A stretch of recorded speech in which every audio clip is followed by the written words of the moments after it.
Hey, what's going on, party people from the fifth dimension? This is Angelo, your homeboy here, out in the yard, getting some of that beautiful sunshine, breathing in that air, thanks to these beautiful trees behind me, giving off oxygen to sustain life for people like me. So I'm very grateful for that. Start every day with your gratitudes when you wake up and right before you go to bed every day. Thank you for this amazing day, this amazing opportunity. Thank you for being alive. Being alive is a miracle, and so that's the message to start off with. But going further along with some thoughts I've had over the last couple days is love. Love is a thing that we all have loose or maybe finite definitions about. What is love? Baby, don't hurt me. It's not about what you don't want, it's about what you do want. So when we're looking at things from what we want, what we desire, and what we are going towards versus what we are resisting, what we don't want to happen, it's a love mindset versus a fear mindset. I talk about this a lot, but right now it's important to step out of the fear, step out of the negative feelings, the catabolic overthinking mind that can come to us. And how do we do that? We take a minute in presence, right here, right now, wherever you are. Breathe with me.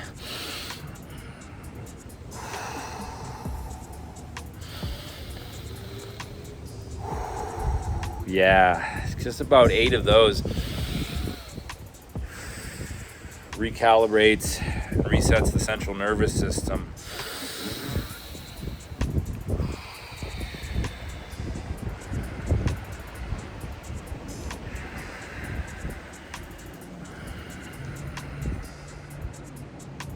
One more really good one. Ready? Let's go.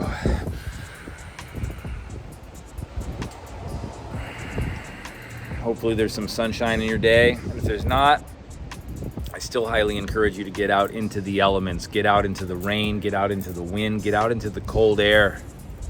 Enjoy nature. Nature is everywhere. It doesn't matter if you're in a city, if you're in the country, you're in nature. Nature is everywhere. So staying close to your friends here, these green friends, everywhere you can find them, little plants, these beautiful succulents we've got over here. Those beautiful wildflowers over there too. I just love when I travel to different places, there's different flora everywhere you go. Some are the same, most are different. I love that. I've come down about 900 miles south from my home in the Pacific Northwest, and now I'm in Southern California, and same country, very different landscape, very different vibe. Anyhow, love. Let's talk about love.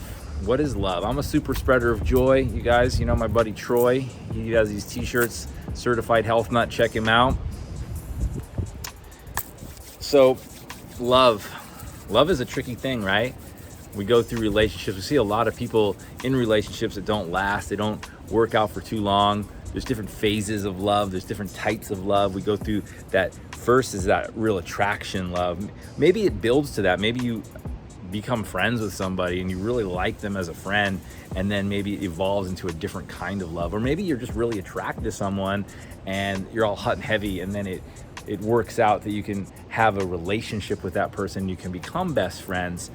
It's tricky though, because things change. There's lots of variables in life, and when there's 2 people or more, there's different needs involved in the relationship.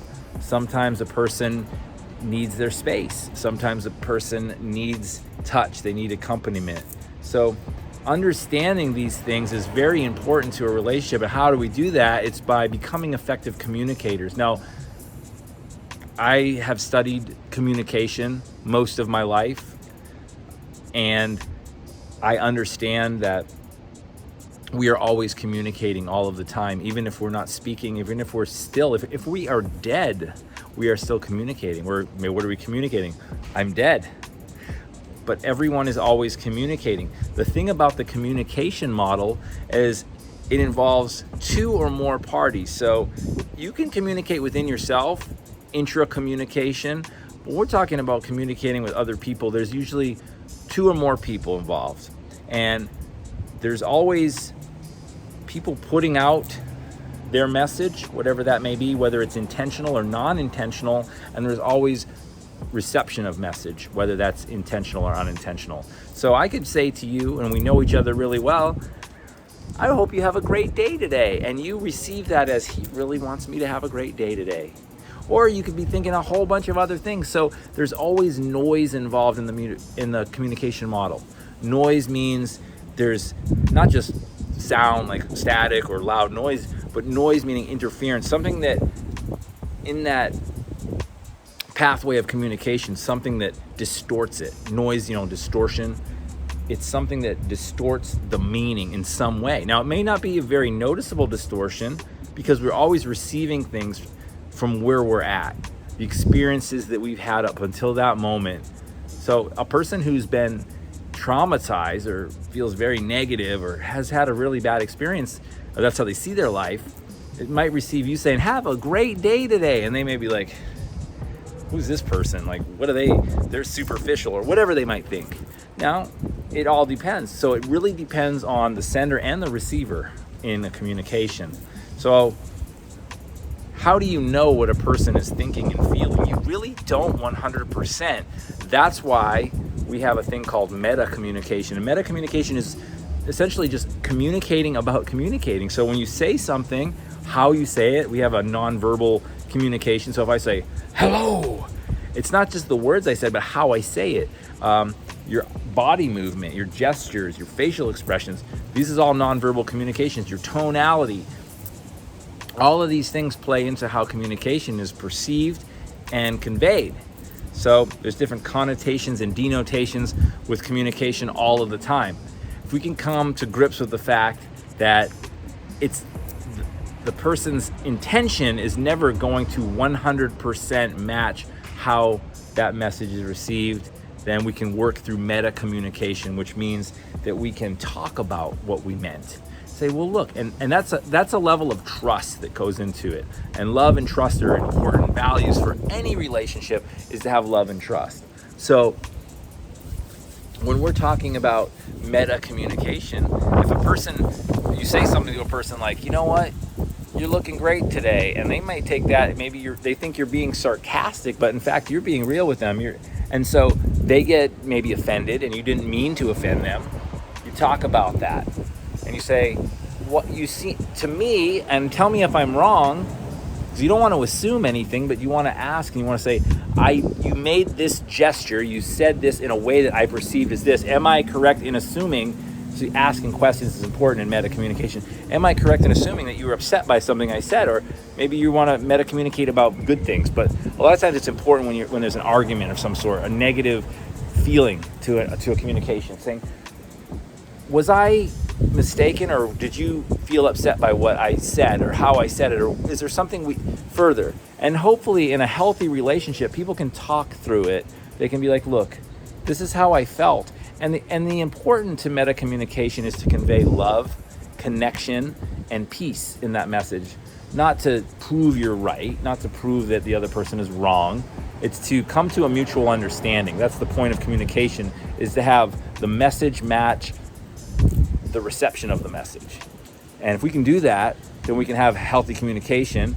And when I say to you, hey, I hope you guys have a great day, you'll know that I genuinely mean it. Or if I say, look, what's the matter here? Is there something wrong? Let's talk about it. You can take that as like, okay, maybe there is no problem here, but let me empathize. Empathy is huge. There's a huge part of this is empathy. Let me empathize with why you feel this way. Not to try to make the other person feel bad, and not to just rest on your ego and be, I'm just unhappy and you are responsible for my happiness. You do this and you do that. And that is violent communication, when you're telling other people that they are responsible for your feelings, that what they did is the causation of their feelings. Because let's look at this realistically, you guys. We're all responsible for our own happiness.